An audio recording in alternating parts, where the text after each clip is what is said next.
Appalachian Outdoors back out here with you. Got home from work this evening, had another package in the mail.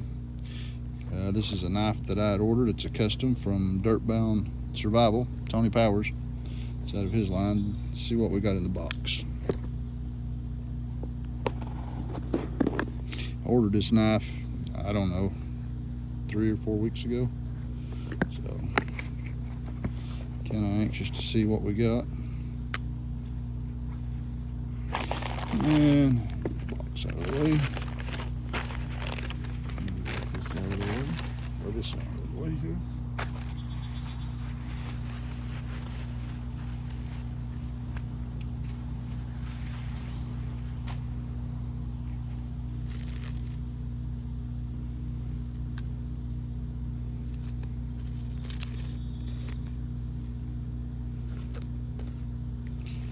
So he's got it oiled up good. Let me grab a quick rag real quick so we can wipe the oil off.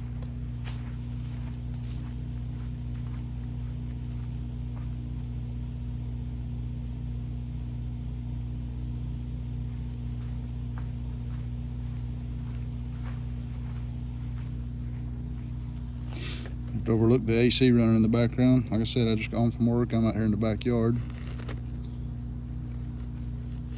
Get this out of the way. Off of it. It's bigger than I thought it would be, which is pretty awesome. I'm not a big Nessmuk guy. I saw this knife on his Facebook page or YouTube or Instagram, I mean. One of the two, I can't remember, maybe both. I seen his Nessmuk and I thought, man, I gotta try that out. Only other Nessmuk, I've had several over the years that I really like, and it's my favorite to date, is from AA Forge. And this one looks like a really nice design also. So let's check this bad boy out. Mocha micarta handles, brown pins. It's forged finish, I guess. It's a Scandi grind.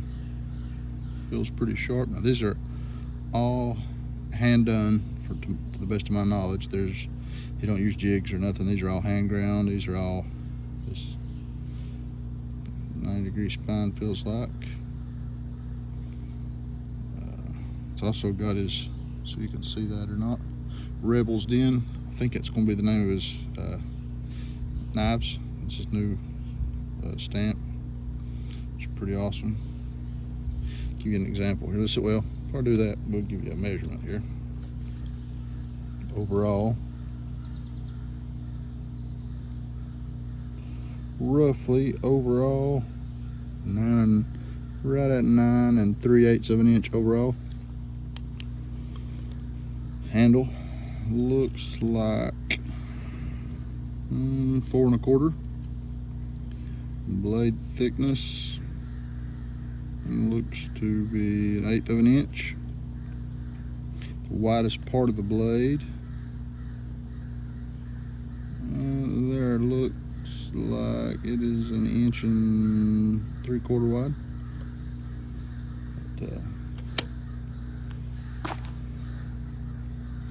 But, like I said, I wear an extra large in gloves. You can see this handle fits my long fingers.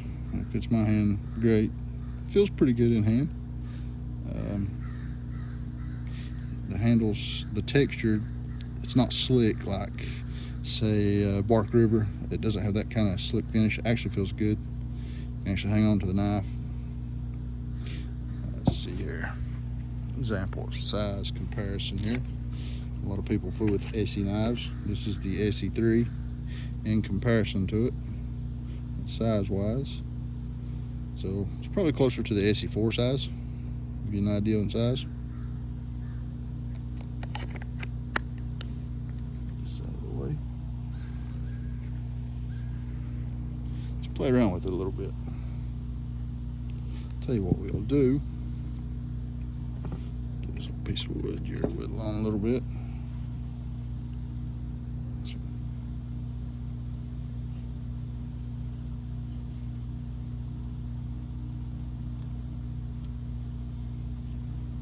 just instantly bites right into the wood. Take your time, you can make some pretty curls with this. Grip feels pretty good. Got plenty of room to move your thumb. I always thought of a Nessmuk as a kitchen butcher knife, game processing type of knife. It's got enough of a tip though, you could use it to do your bow drill with. That's what I like about the AA forge. It's got a more pronounced tip on it. And this one seems to have a pretty good tip on it too. Comes all the way up.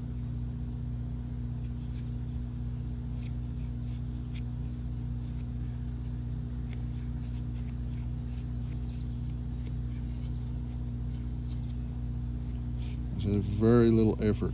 It's just sliding right through this. I'm gonna give this one a go around. I gotta get me a sheath for it. I may have one in there in my stuff. I just have to go through it and see what I got and what I don't. If not, I'll have one made for it. His knife, you can order a Palo Extra, I think, and there's a guy that does some sheath work for him. His knives do not come with sheaths out of the box.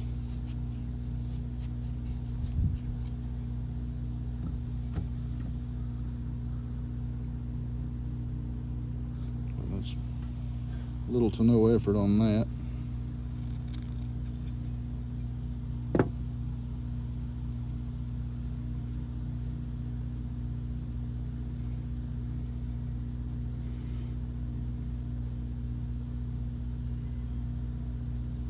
See how the spine does on this.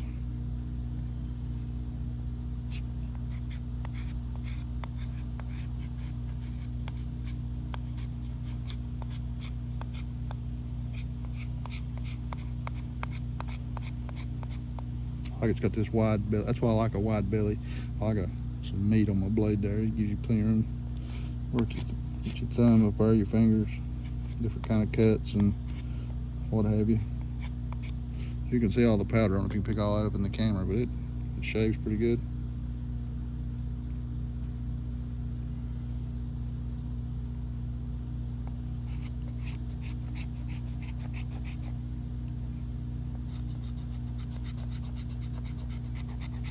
Get us a pile shaved up here.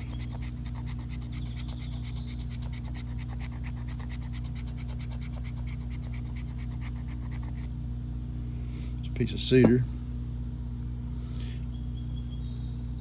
Play around with a little bit of different wood here. Let's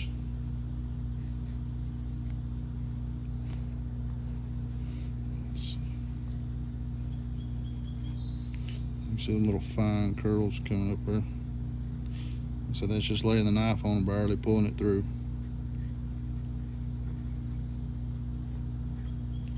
I'll post a link where you can get up with him and check out some of his stuff on his website or his page. He does have a website. It's on the. You can check him out on Instagram. You can check him out on Facebook.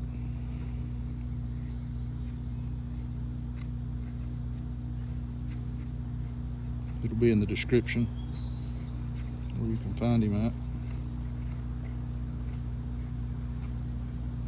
He turns them out pretty quick, so if you get in, order one. These are pretty hot commodity right now. His knives are, they're selling pretty good, and that's great. I love to see a new knife maker put out a quality product and it turn out and do good, and he does good for himself. And I have a lot of knives if you keep up with my channel. A lot of different places, and I've made a lot of good friends over the years due to knives. I've made friends with a lot of makers over the years because of knives. I really enjoy them. I think to take anything into the woods with you at all, anything, you need a good solid fixed blade full tang knife, something you can depend on. But, let's see what we got over here.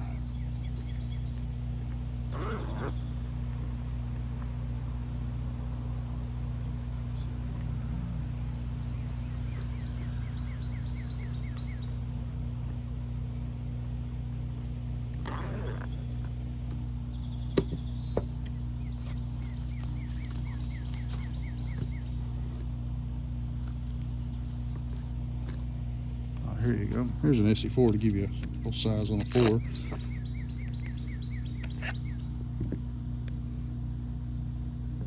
So yeah, these two are lengthwise. It's actually about just a fuss bigger than an SE4.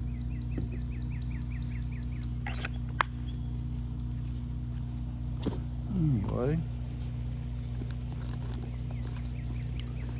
let's see, where did I put it?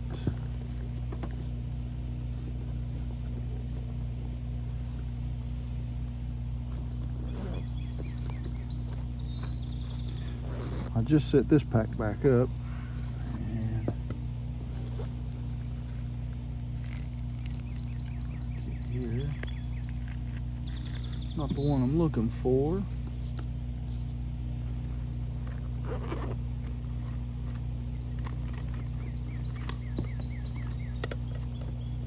Oh, there it is. I was just overlooking it. Fair serum rod here.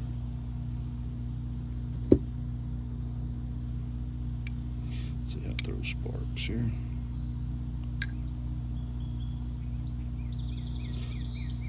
Hit it right here first just to play with it here and see how it does on throwing. Oh yeah. Now let's try it like this and see what we got. Swing this over here. Be careful not to knock all this off here.